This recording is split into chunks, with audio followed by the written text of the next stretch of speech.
रुद्र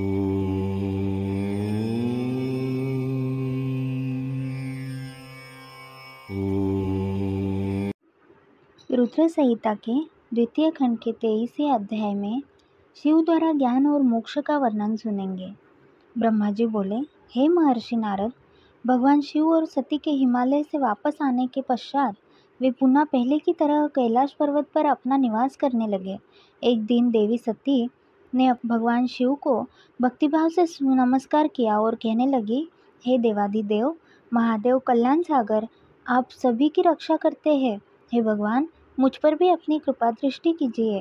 प्रभु, आप परम पुरुष और सबके स्वामी हैं। आप रजोगुण, तमोगुण और सत्वगुण से दूर है। आपको पति रूप में पाकर मेरा जन्म सफल हो गया। हे करुणा निधान, आपने मुझे हर प्रकार का सुख दिया है तथा मेरी हर इच्छा को पूरा किया है, परंतु अब मेरा मन तत्वों की खोज करता है। मैं उस परम तत्व का ज्ञान प्राप्त करना चाहती हूँ जो सभी को सुख प्रदान करने वाला है, जिसे पाकर जो संसार के दुखों और मोह माया से मुक्त हो जाता है और उसका उद्धार हो जाता है।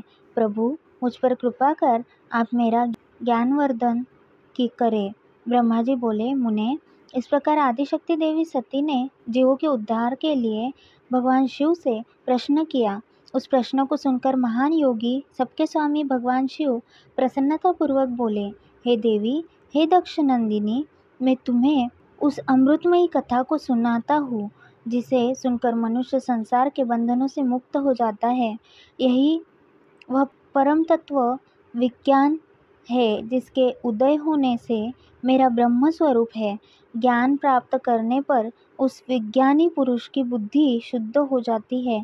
उस विज्ञान की माता मेरी भक्ति है।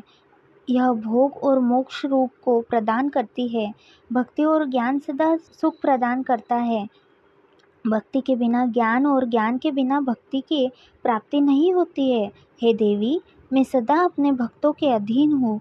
भक्ति दो प्रकार की होती है, सगुण और निर्गुण। शास्त्रों से प्रेरित और हृदय से सहज प्रेम से प्रेरित भक्ति श्रेष्ठ होती है, परंतु किसी वस्तु की कामना स्वरूप की गई भक्ति निम्न कोटि की होती है। हे प्रिय, मुनियों ने सगुणा और निर्गुणा नामक दोनों भक्तियों के 9 भेद बताए हैं। श्रवण, कीर्तन, स्मरण, सेवन, दास्य, अर्चन, वंदन, सख्य और आत्मसमर्पण ही भक्ति के अंग माने जाते हैं। जो एक स्थान पर स्थिरतापूर्वक बैठकर तन मन को एकाग्र चित्त करके मेरी कथा और कीर्तन को प्रतिदिन सुनता है, इसे श्रवण कहा जाता है। जो अपने हृदय में मेरे दिव्य जन्म कर्मों का चिंतन करता है और उसका अपनी वाणी से उच्चारण करता है, इसे भजन रूप में गाना ही कीर्तन कहा जाता है। मेरे स्वरूप को नित्य अपने आसपास हर वस्तु में तलाश कर मुझे सर्वत्र व्यापक मानना तथा सदैव मेरा चिंतन करना ही स्मरण है। सूर्य निकलने से लेकर रात्रि तक हृदय और इंद्रियों से निरंतर मेरी सेवा करना ही सेवन कहा जाता है। स्वयं को प्रभु का किंकर मान समझकर अपने हृदयामृत के भोग से भगवान का स्मरण दास्य कहा जाता है। अपने धन और वैभव के अनुसार 16 उपचारों के द्वारा मनुष्य द्वारा की गई मेरी पूजा अर्चन कहलाती है। मन, ध्यान और वाणी से मंत्रों का उच्चारण करते हुए इष्ट देव को नमस्कार करना वंदन कहा जाता है।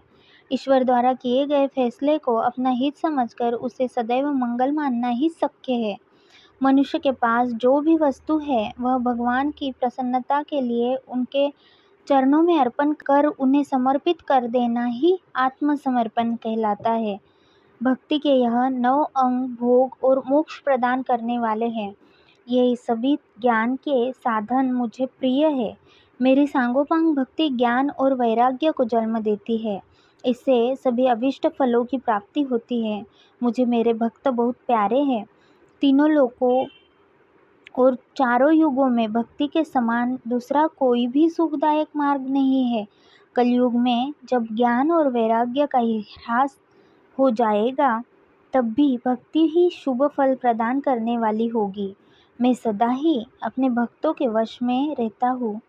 मैं अपने भक्तों की विपरीत परिस्थिति में सदैव सहायता करता हूँ और उसके सभी कष्टों को दूर करता हूँ। मैं अपने भक्तों का रक्षक हूँ।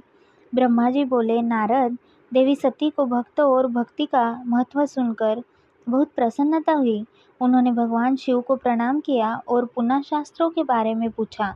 वे यह जानना चाहती थी कि सभी जीवों का उद्धार करने वाला, उन्हें सुख प्रदान करने वाला, सभी साधनों का प्रतिपादक शास्त्र कौन सा है। वह ऐसे शास्त्र का महात्म्य सुनना चाहती थी। सती का प्रश्न सुनकर शिवजी ने प्रसन्नतापूर्वक सब शास्त्रों के विषय में देवी सती को बताया। महेश्वर ने 5 अंगों सहित तंत्रशास्त्र, यंत्रशास्त्र तथा सभी देवेश्वरों की महिमा का वर्णन किया। उन्होंने इतिहास की कथा भी सुनाई, पुत्र और स्त्री के धर्म की महिमा भी बताई, मनुष्यों को सुख प्रदान करने वाले वैदिक शास्त्र तथा ज्योतिष शास्त्र का भी वर्णन किया। भगवान शिव ने भक्तों का महात्म्य और राजधर्म भी बताया। इसी प्रकार भगवान शिव ने सती को उसके पूछे सभी प्रश्नों का उत्तर देते हुए सभी कथाएं सुनाई। ओम नमः शिवाय।